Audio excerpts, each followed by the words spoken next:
Progressive Love Warriors. My name is Geoff Ginter. This is Real Progressives. It is June 13th, Wednesday, 8 o'clock. At least it is for you. This is a special edition of Geoff Ginter Live. I call it Geoff Ginter Live-ish. This is actually, for me, Monday, June 11th. This is a special day on Wednesday. This is a birthday in the family, a very special birthday, and I can't miss it. So I'm taping this one in advance and I'm broadcasting it live to you. So it's kind of live. You're watching it live. I'm just not with you live. But tonight, I'm going to sort of move away from what I've been talking about a little bit. Because I've been watching the elections that we had, the primaries that we had last week, the primaries that we're having this week. There's a lot of primaries still to come. And what I'm seeing is a little disheartening. I've seen people give up in some respect. I see everywhere that I go, to greater or lesser degrees, people that still want us to be afraid. They want us to be afraid of Republicans. They want us to be afraid that it can get so much worse. We don't have the time. We don't have the luxury of time, to vote third parties, to vote for people that can't possibly be elected. We don't have time. It could be so much worse. We have Trump in the White House. Don't you understand? Trump is in the White House. He's meeting with Kim Jong-un. He is pissing off our allies. It can get so much worse than it is right now. They just canceled net neutrality. Don't you understand? And my response to that is, I understand all too well. I understand that you are falling for the fear that the powers that be desperately want you to experience. They want you to feel alone. They want you to feel like there's nothing you can do. They are desperate for you to feel isolated and powerless. Because what happens when you're isolated and powerless? You don't do anything. You don't be bold. You don't strike out and break new ground. You don't put yourself out there. You don't put yourself at risk. You don't risk what little you have in the fear that everything can be gone. So much so that you don't recognize that what you have is less than you deserve, is less than generations prior to you have had at the same juncture in their lives, and is slowly being eroded anyway. I know you think Democrats are the heroes. I know you think that if we just voted blue no matter who, it's just too important to get rid of Trump. And I hate Trump. Don't get me wrong, I don't hate the man. I don't know the man. I've never met the man. I hope to never meet the man. I hate what he does. I hate everything that comes out of his mouth. I am absolutely on board with the fact that it's an abomination that he's in the White House in the first place. To have been the kind of man that he has been for his entire life, and to be rewarded with that behavior with the highest office in the land, trust me, you did not want to be around me November 2016. That was a shit show. However, we cannot allow fear to guide our actions. We cannot allow fear to blind us to what is actually going on. Do you have single-payer health care? No, you don't. Did you get single-payer health care anytime in the last 40 years? For 40 years, we have had a fiat currency. For 40 years, we have been off of a gold standard. For 40 years, it has been possible to get us single-payer health care for everyone. Every single person in the country could have been, for the last 40 years, financially secure, secure in their employment, secure in their healthcare delivery, secure in the ability to have a higher education, secure in their communities, secure in the economy. We have had that possibility for 40 years. Have we had it? No. Have we had democratic control of the House and the Senate and the White House? Yes. Have we had all three of those at the exact same time? Yes. Did we get it? No. So don't tell me that Democrats are coming to save us when Nancy Pelosi herself is right now still telling you that because she is a capitalist, there will be no single-payer health care. She will make sure it doesn't happen. She wants a free market solution. But a free market left to itself doesn't care about you. It can't care about you. Its raison d'etre, the reason the free market exists, is for profit. That is it. Any empathy that it shows to anyone is imbued by the people that are involved in it. So I'm not trusting a free market solution. And why should I? Because for the 40 years that it could have been done by the government for free, we left it up to private enterprise, and people have been dropping dead.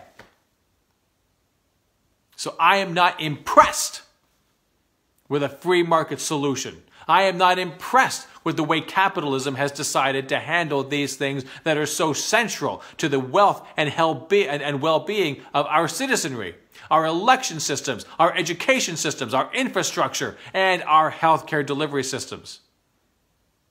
There are some things that are sacrosanct that you cannot, absolutely cannot interfere with.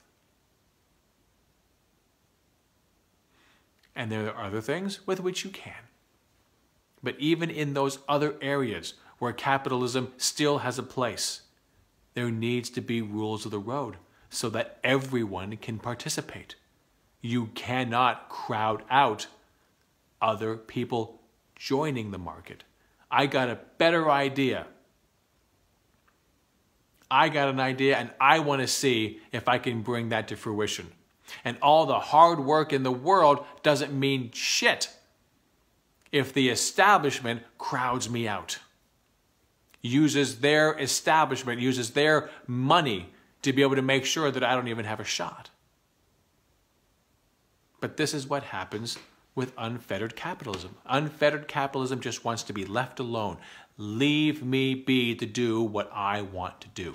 Don't tell me that I'm not allowed to do it.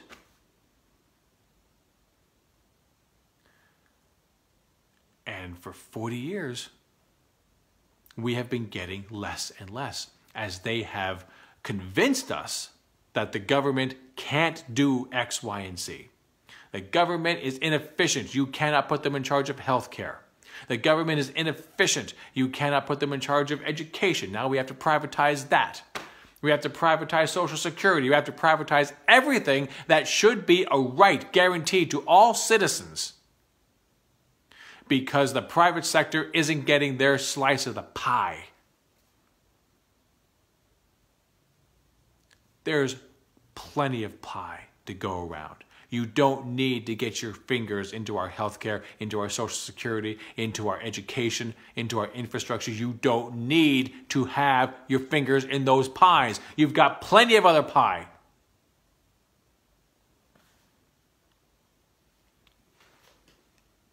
And we don't have green energy as a result. We don't have single-payer healthcare as a result. We don't have college free tuition in an economy that clearly demands higher and higher levels of education to be able to participate. We keep locking people out of the ability to function within it.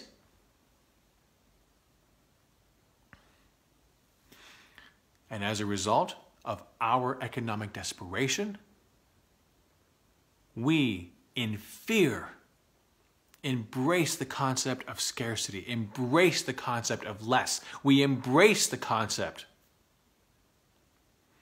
so that we won't fight, so that we will wither and just with our claws just try to desperately hang on to the very small scraps that they have allowed us to keep. So vote blue no matter who, because it could always get worse, and I can't afford to lose any more than I've already lost. Which means you will never, ever fight for what is rightfully yours. You will never, ever fight for what is possible. You will never, ever stand up to the oligarchs who are looking down upon you and saying, "Good little dog." You will never stand up to them because they have engineered it to be exactly thus.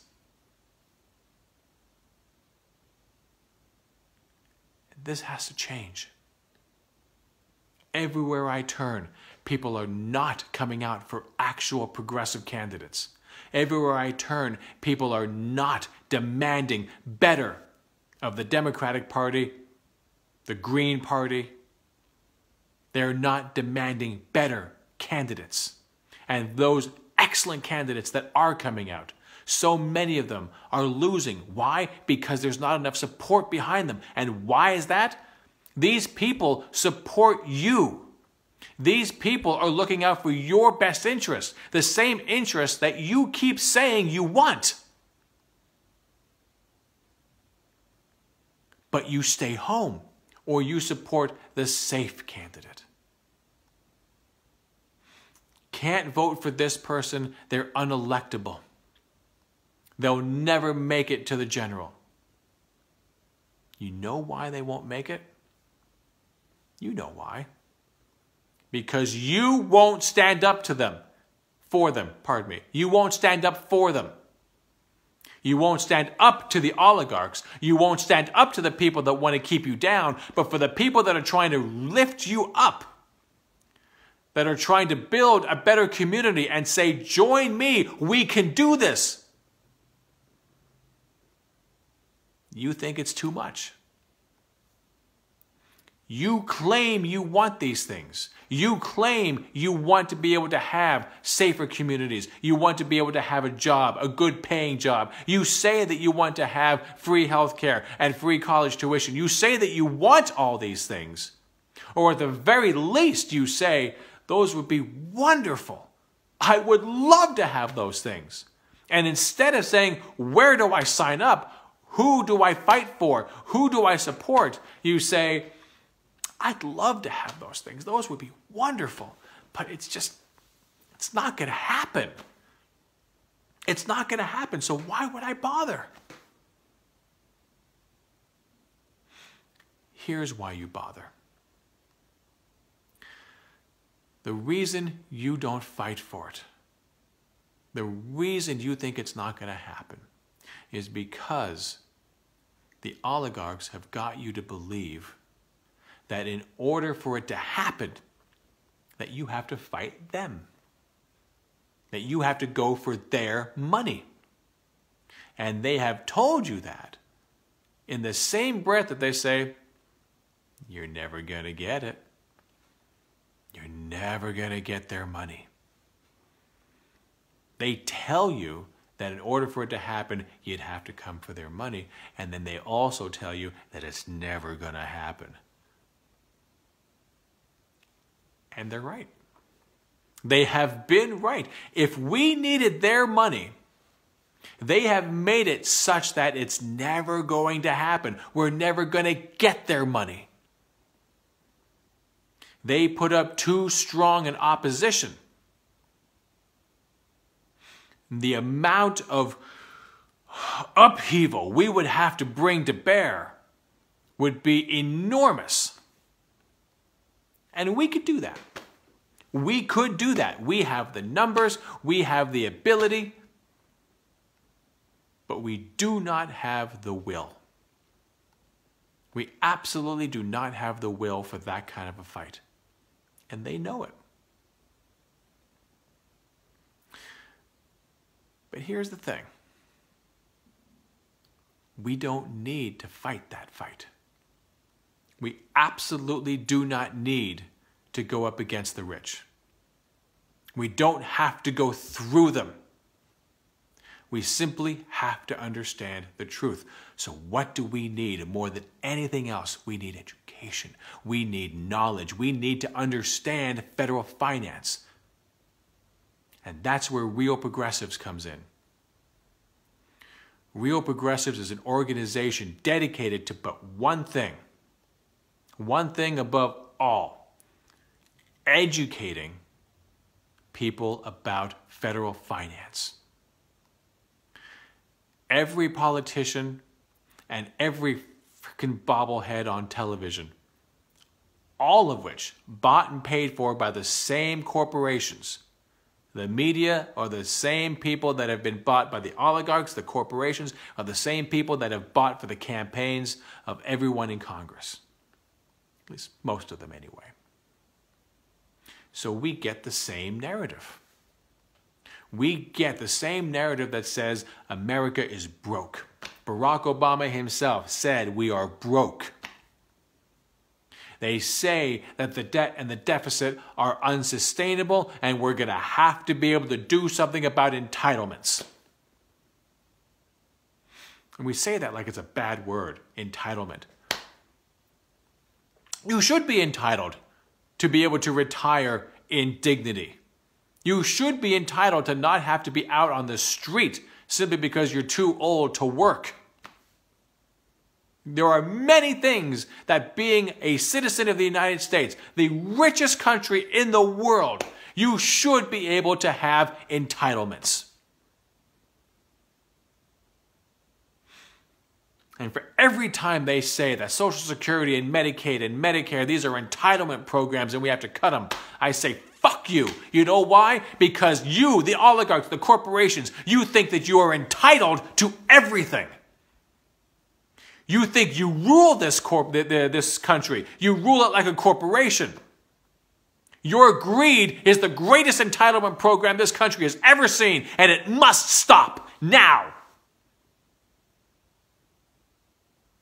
And you would have us believe that in the face of your greed, in the face of your desire to control and own everything, that we should feel ashamed of ourselves for thinking that the federal government should be able to pay for our health care, and the federal government should be able to pay for a decent wage. They should be able to pay for a decent retirement. That the federal government should be able to provide an education, a world-class education to its citizens that want one.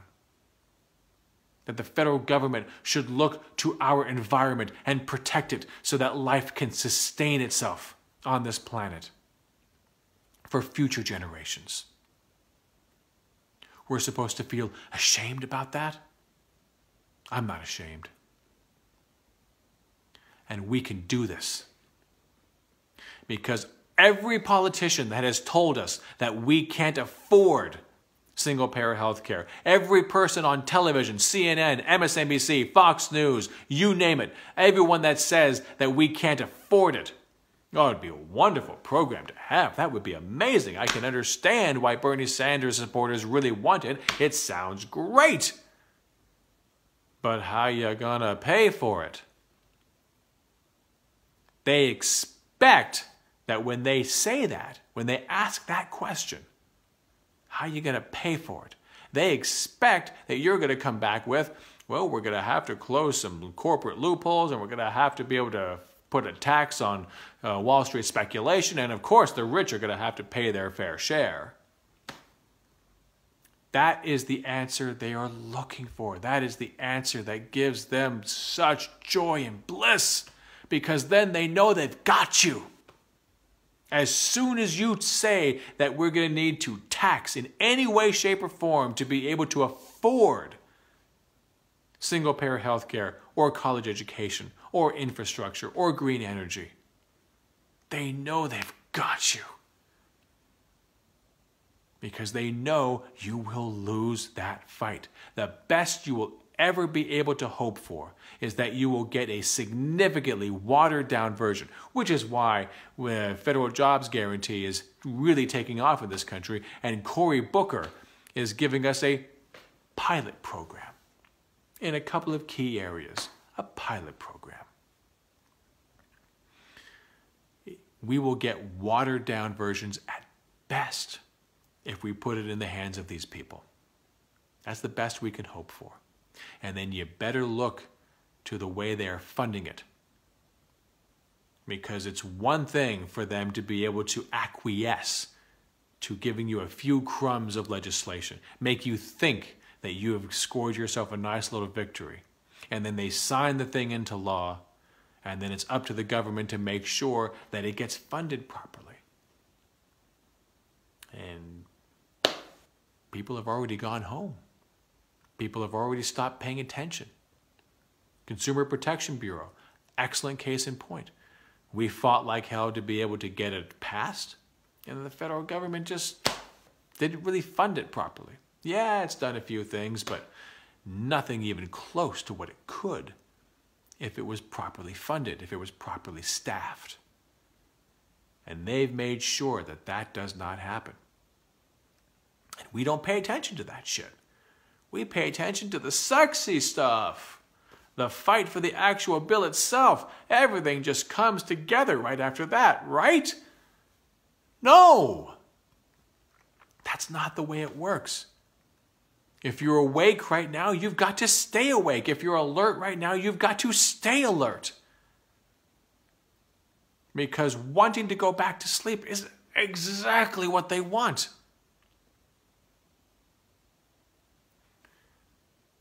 So the best we can hope for is crumbs. If the fight we are going to wage is we need them to pay for it with taxes. It's either not going to happen at all, or it's going to give you a shallow, hollow victory that will not change our way of life in any significant way. The ACA is an excellent example. For some people, it did change their life. For some people, it made it a lot worse. So on the macro, no significant change at best. At best, no significant change on the macro. If you want to look to anecdotes, yes, you will find people for whom it saved their lives. And thank God, every life saved is a blessing. But we could have saved everyone. For everyone that pats themselves on the back for being able to preserve crumbs, for everyone that pats themselves on the back that says, hey, we saved some people, I say, well, yeah, you did. But look behind you. Look at all the bodies you had to step over to be able to save those people. You could have saved all those people if you had stopped selling us all short, including yourself. So what do I mean by we don't have to go through rich people?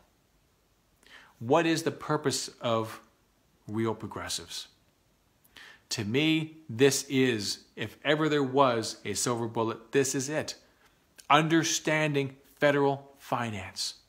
Understanding that federal taxes do not fund federal spending.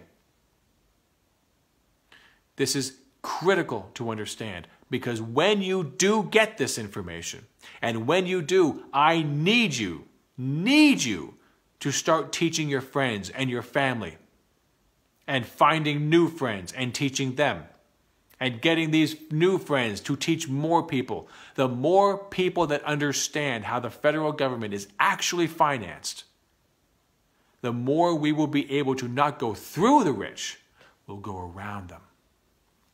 We don't need their money. We need their power. We need their power. We need to be able to take power back in Congress. And that's not going to happen if we just keep sending the same people and the same type of people that continued for 40 years to sell us out. I am not comfortable with having a room full of Democrats if those Democrats are not going to fight for single-payer health care, if they're not going to fight for a federal jobs guarantee and green energy right now. I'm not interested in having a room full of Democrats if the only thing they're going to do is pat themselves on the back, say, job well done, we got rid of Trump, but no, we're not going to give you these things.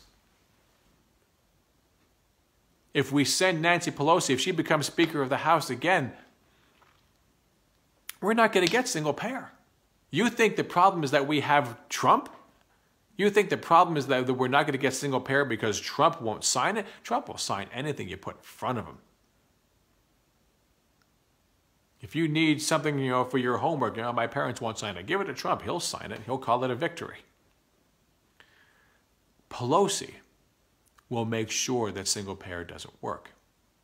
Pelosi will make sure that it is either not coming to the floor for a vote, or if she feels that she can't get away with that, she'll make sure it's watered down. She'll make sure that it is ineffective. She will make sure, because she's paid to make sure. And we didn't get rid of her in the primary. We had an opportunity, but it didn't happen. That's because most people don't understand federal finance. So I'm going to break it down for you. People think that the federal government is like a household. Why do they think this? Because the federal government keeps telling you that that's the way it is. At least the people populating the federal government, the people that have been bought and paid for to sit in government, are telling us that. And the people in the media chairs are telling us that. The people that have been bought and paid for by the corporations are telling us that. But here's the thing. I'm going to break down two things: the gold standard and the non-gold standard. Gold standard versus fiat money. Gold standard is going to give you some background into why federal taxes did, at one point, pay for federal spending. And you will see that for a time, federal finances were similar in many respects to a household budget, which is the way most Americans think that it is today. As we have many politicians saying, you all have to tighten your belt, you can't spend more money than you have, you can't expect the federal government to do anything less. You tighten your belt, we got to tighten our belt. It ain't like that anymore. So, Article 1, Section 8 of the Constitution mandates that three things are true. 1, the federal government, Congress, only Congress, can create the currency of the nation. We call it the US dollar. No one else can do this.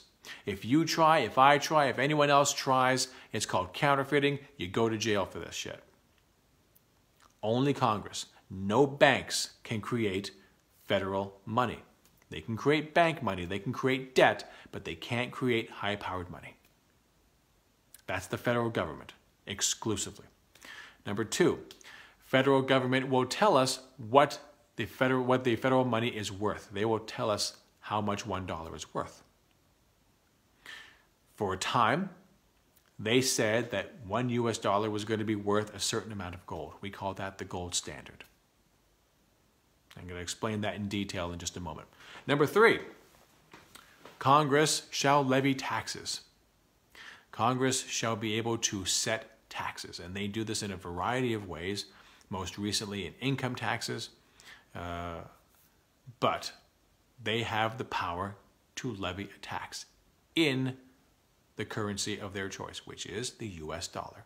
They will tell you that you now have a tax obligation, and they will tell you that you will be able to extinguish that tax obligation in US dollars, only in US dollars. You will not be able to extinguish it for anything else.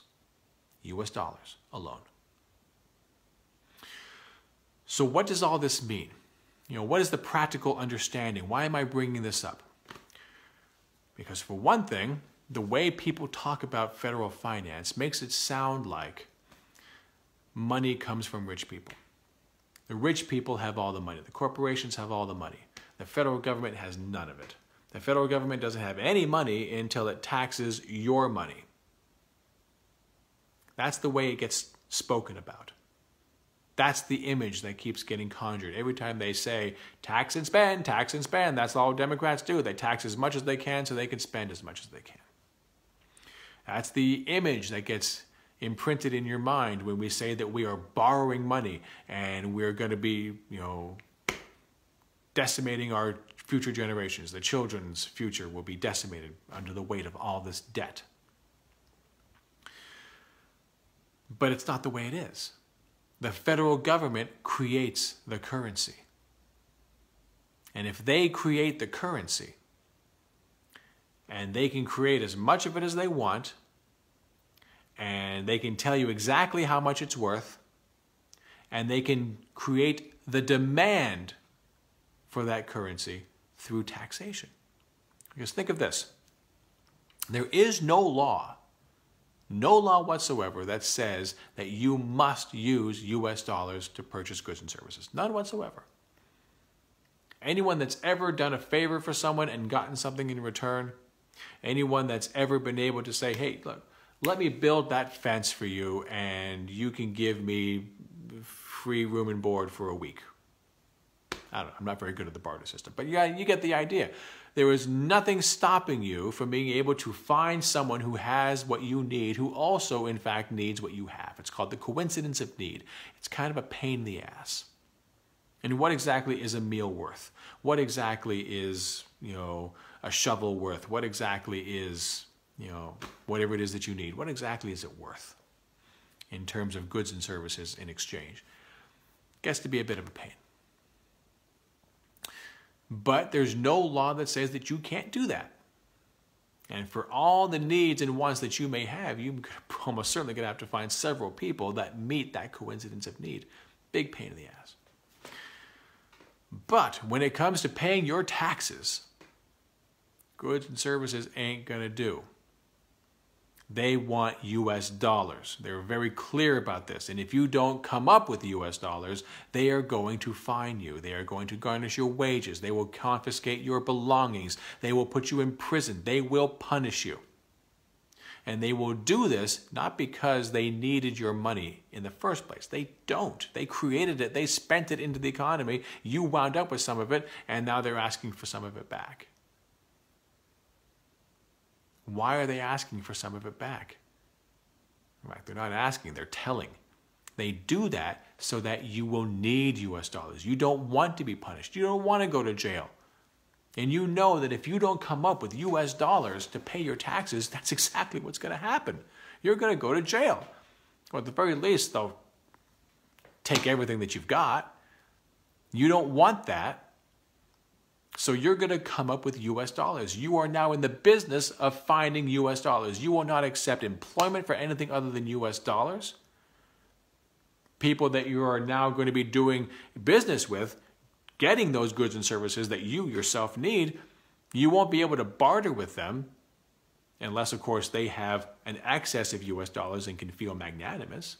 I mean, we all still do favors for one another. We all still do nice things for one another. We still exchange goods and services and barter for one another, but only if we have enough security to be able to make sure that at the end of the day, our taxes are taken care of. And anything above that, we can do whatever we want. But we need US dollars. That is what drives the currency. That is what gives the currency its value. Now, back in the day, the federal government said every dollar is going to be worth a certain amount of gold. And if the federal government promises to exchange your US dollars for X amount of gold, they have to make sure that however much gold reserves they have, they do not have excess supply. So, put it simply, if they have $100 billion in gold, for example, they have to make sure that they don't have more than $100 billion in currency. Because if they have 150 billion in currency running out there, then if everyone wanted to start, exchanging their money for gold, which happened a lot back in the gold standard, they wouldn't be able to keep up. They would have devalued their currency. So they don't want to do that. So what do? Well, they tax to make sure that you need the currency. They've backed that currency to gold. If they want to overspend, if they want to spend in excess of their gold supplies, they can take some of that taxes that they're bringing in and they can recycle it back into the money supply in the form of government spending. So I'm going to spend, say, $120 billion. I've only got $100 billion in gold, so I'm going to spend $120 billion. I'm going to take $20 billion that I took back in taxes, and I will spend it back. I have now spent $120 billion, but there's still only $100 billion in currency floating around there in the economy.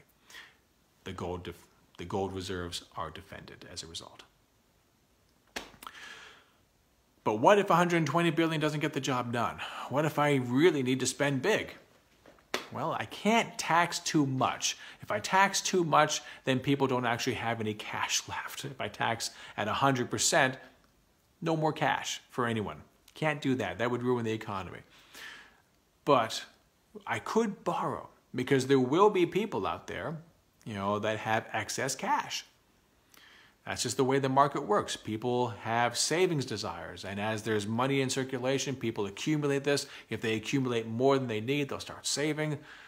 Well, that money's not doing anything, so I'll go to these people, both domestically, internationally, who has extra US dollars that they want to be able to lend to the federal government. We'll sell you a treasury bond, and this will earn interest. So that money that you have that isn't doing anything for you, give it to me. Give it to me for X amount of years, and at the end of that time, I'll pay it back to you with interest. It's free money for you, and it's guaranteed. So people do that. So now we have sold bonds, and we will hopefully use that money wisely to be able to invest in the economy, to increase the tax base, so that when the time the bond comes to mature, we can pay it back, and it will be with interest. So far, this kind of sounds like a household, doesn't it? Because this is how you work. You want to be able to spend X amount of dollars. The only difference is you have to earn it first. The federal government always spends first, then it takes money back. But you got to earn money. And if you want to be able to spend more money than you actually earn, you have to borrow. And you have X amount of time to be able to pay that money back before they come after you. And of course, you have to pay it back with interest. So we understand the idea of taxing and borrowing, taxing and borrowing, taxing and borrowing, because on the personal household level, that's how it works. On the corporation level, that's how it works. On the states and the municipalities, that's how it works. What do all these entities have in common? You, me, corporations, municipalities, and states. We are currency users. We do not create currency. Remember, we are all in the business of finding US dollars, because all of us have tax obligations that we have to meet. So all of us want to be able to get as many US dollars as possible, because on top of the fact that we need to pay off our tax obligation, since everyone's in the same business, everyone wants US dollars, it has become a very convenient exchange of goods and services. We become rich in US dollars or poor in US dollars. So far, being on a gold standard sounds very much like being a household or corporation or a state. To a certain degree, the federal government needed your taxes and needed to be able to borrow money to be able to defend its gold reserves. And if it wanted to, it could either increase its gold reserves, find new gold sources, new mines, fight a war, any number of ways to be able to increase your gold supply, and you can be able to therefore increase your money supply. But at the same time, whatever your money supply is, whatever your gold supply is, it's got to be the same. That's the gold standard. But something happened in the 1930s, or specifically something happened in 1929. We had a financial meltdown. We had had years of boom and bust, boom and bust, boom and bust. Gold prices coming up, gold prices coming down, Wall Street speculation. It finally just crashed. We had the Great Depression. And we had unemployment at scary levels. And FDR is elected, and one of the first things he did is look around and realize that we had huge capacities, massive capacities, in real resources. In real resources. We had massive capacities in terms of our industry, in terms of labor. There was so much that we could do. But it wasn't getting done because private industry doesn't want to do it. If private industry can't find a way to make profit, at least some profit, if not huge amounts of profit, they're not going to get involved. They don't want to. So as their profits plummet for a wide variety of reasons, our unemployment goes up. Capacities are still there. It's just that private industry isn't taking advantage of it. And federal government now is taking in less and less tax revenue because of all that unemployment. It's still on a gold standard. It's not getting the tax revenue. It can't spend the way that it needs to be able to get out of this hole that the economy has dug itself into. So Roosevelt says, you know what? Screw it. No more gold standard. We no longer promise to exchange your dollars for gold. And this opens up huge amounts of policy space. Suddenly, the federal government is not tethered to a commodity. It can now create as much currency as it needs to be able to fund the programs it wants to do. So now we don't have a budget. We have a list of priorities. And FDR put the country back to work. Unemployment started to come down. He started a federal jobs guarantee. He had all manner of things that he was going into. And then, of course, we hit World War II. And World War II, now suddenly we're at full employment. We have factories booming, turning out weapons for war so that we can win the war in Europe and in Asia. We did great things. We did masterful, huge, bold things. Huge initiatives. And it worked. We got out of the Great Depression. We won World War II with the help of our allies. And then we went into the long Cold War, the peace.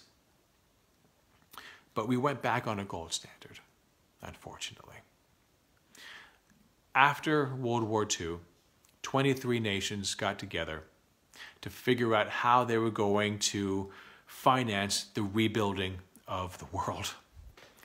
And they decided they needed some kind of security, some kind of stability to be able to help plan for the rebuild. So 22 of those countries in Bretton Woods, New Hampshire, got together, and 22 of them said, we will peg our currencies, our sovereign currencies, we will peg them to the US dollar.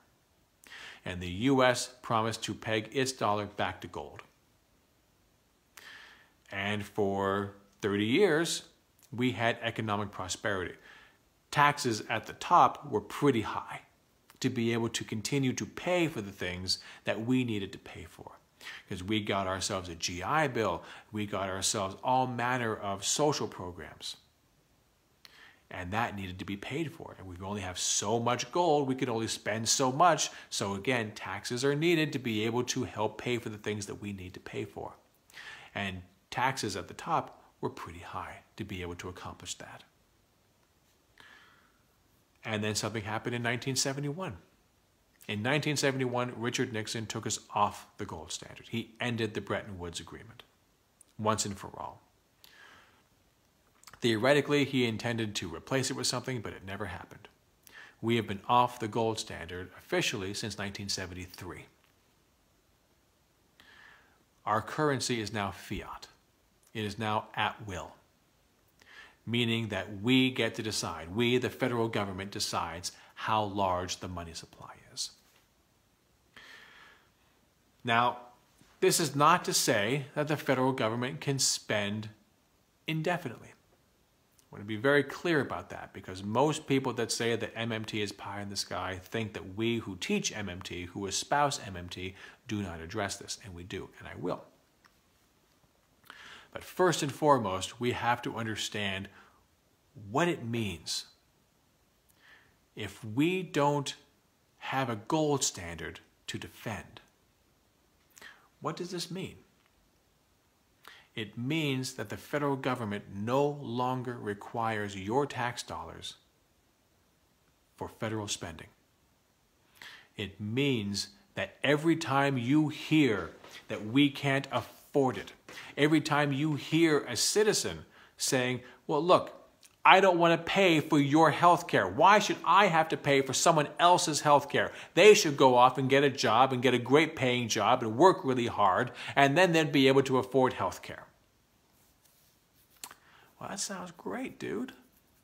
Except there's no such thing as any kind of insurance plan that is going to guarantee that you don't lose everything anyway.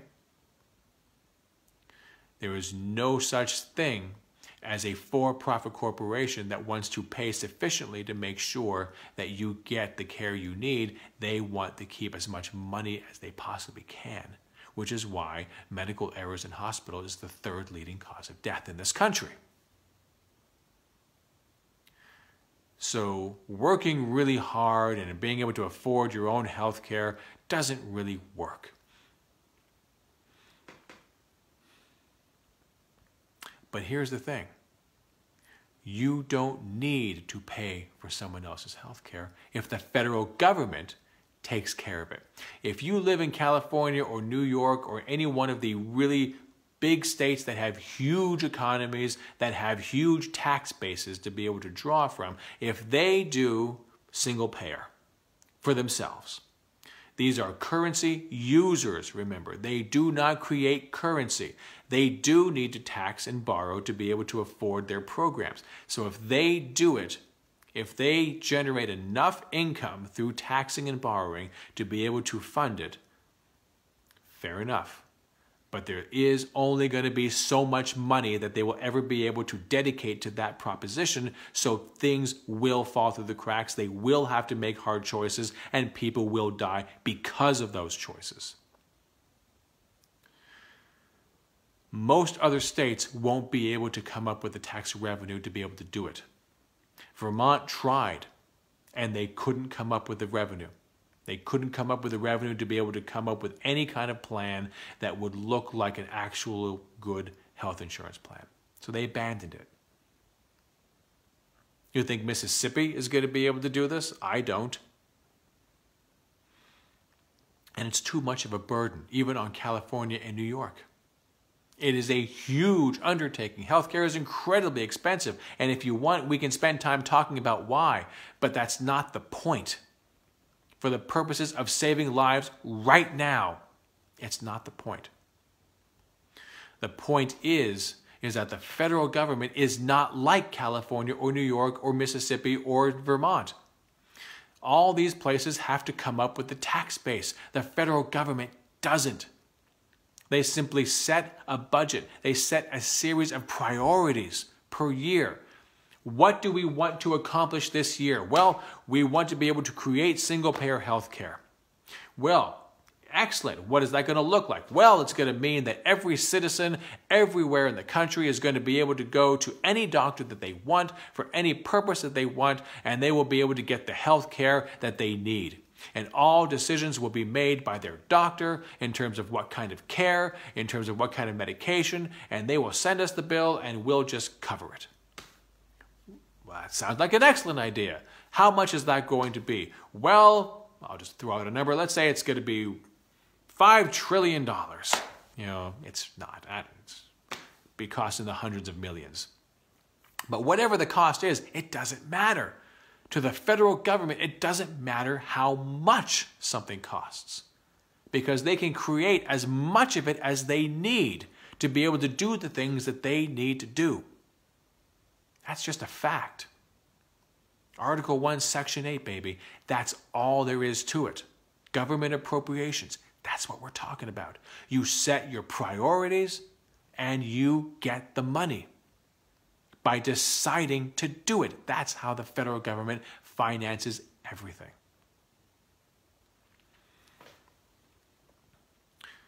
But there is one concession that we all must face. While the federal government is not financially constrained, it is resource constrained. It does matter what we do, because it's going to matter whether or not we're going to have an inflationary situation. So when we talk about inflation, I'm going to keep this brief. So ask me any kind of questions you want, a private message me, I will answer it completely and fully. But for the purposes of this, just remember, inflation is when you have too many dollars chasing too few goods and services. As at the very least, that is when you have the inflation as a result of printing money. When the inflation is the result of the federal government creating so much money that there's so much of it out there, and it's in the hands of so many people, that suddenly we don't have enough goods and services for these people to be able to consume. Let's say that everyone wants an iPhone, and everyone has money for an iPhone. Everyone. And let's say that Apple can't keep up with that kind of demand. Everyone suddenly wants an Apple iPhone.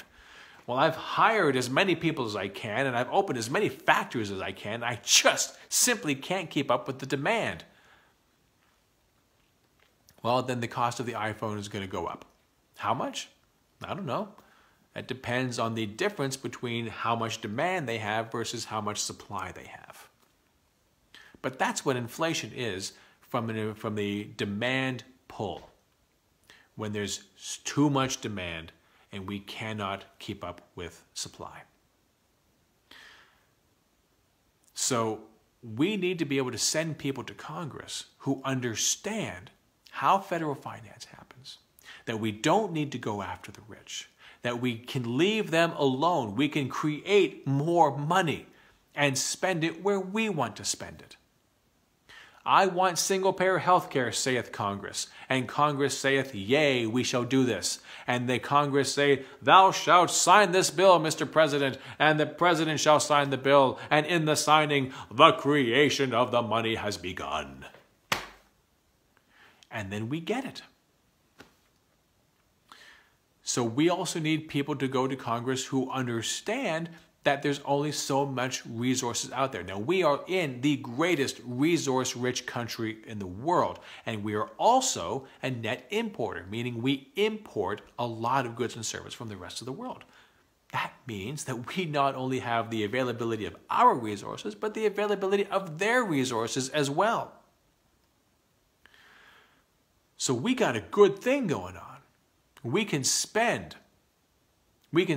big before we even begin to touch the tip of inflation. But we need to send people to Congress who are aware not only of the fact that we are not fiscally constrained, but the fact that we do have an inflationary risk. And we got to send people who are going to ask the question, can we do this?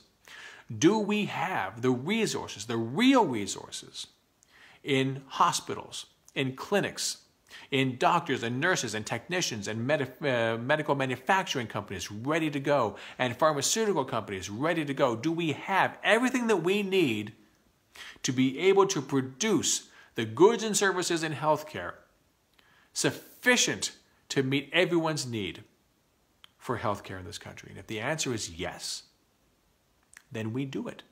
And we don't have inflation as a result, because there was goods and services available for the money to be spent. If the answer is no, we don't have the goods and services, I'm sorry, we actually are a little short. Well, where are we short? Can we marshal our resources to get these things? If the answer is yes, then we do that. And it's only money. We don't care. If the answer is no, we actually don't have enough productive capacity in this country to be able to do it. Well, then the answer, don't care. The answer now, the question becomes now, can we import these things from around the world? And if the answer is yes, then we do that and we have single-payer healthcare.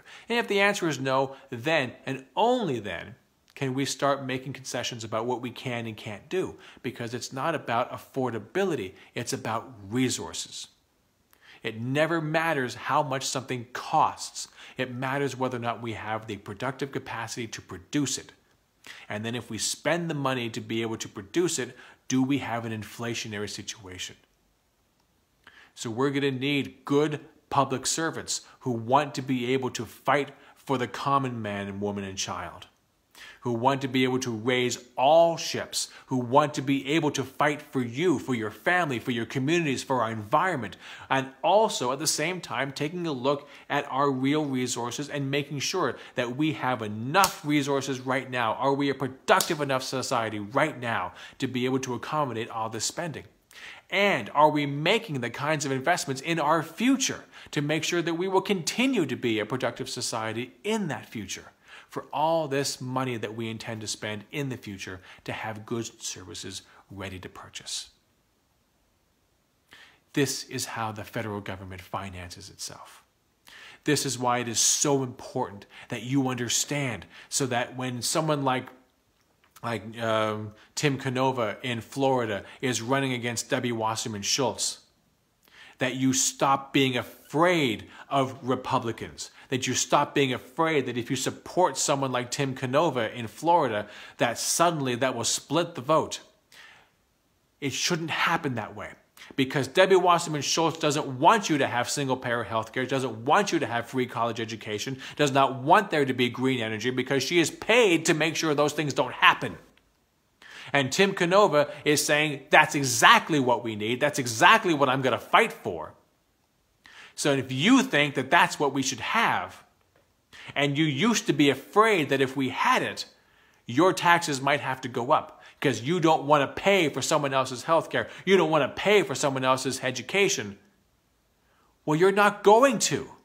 And you don't pay for anything right now. Your taxes right now don't go towards federal spending. Every time you pay your taxes, you're not paying for someone else to be able to enjoy something.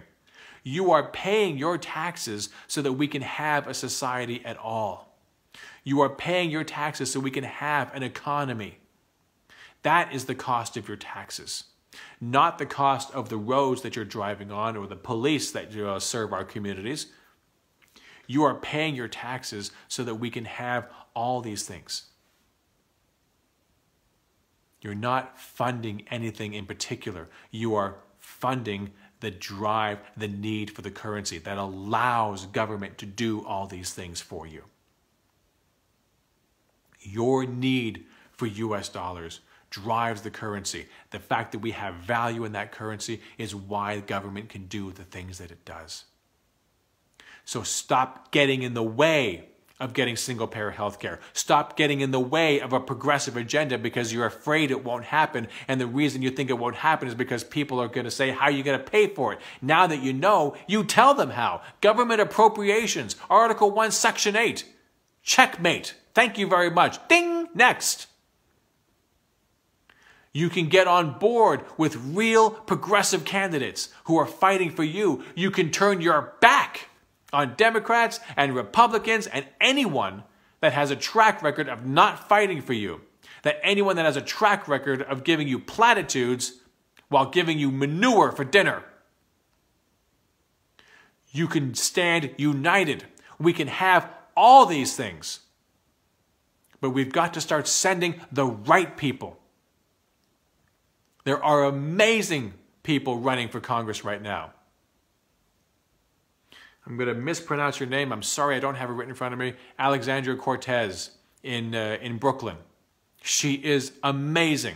Tim Canova in Florida, amazing. I can go on. Look them up. We got a list of them here at Real Progressives. There are so many good people that are still fighting. And we need to support them because they are supporting us. And to the degree that they do, we continue to support them. And if the day ever comes that they turn on us, if the day ever comes that they find that they like their position in Congress and they stop fighting for us, we stop working with them. We are focused, laser focused, on getting policies passed. And we will get them passed when we can demonstrate to the people in power that we know how the federal government is financed. We know it, and we know that you do too, and you've been lying to us for 40 years. We see it, we know it, and you're going to pay a heavy price for having done this to us. This is how we win. It's with education.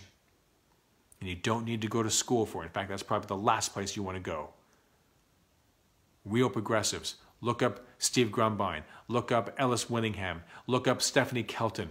Look up Fidel Kaboub and Stephen Hale. There's so many economists out there, so many people that understand how the federal government actually is financed. We can do this, and we absolutely must. Fight for this like your life actually is on the line, because you know what? It kind of is. Don't give up. Because everyone that gives up is condemning everyone else. You don't have to fight for crumbs when you can have a feast. I love you guys. I'll be back live next week. Take care of each other. Pass on this knowledge, please. It's the only way we're going to beat them. Talk to you soon. Bye-bye.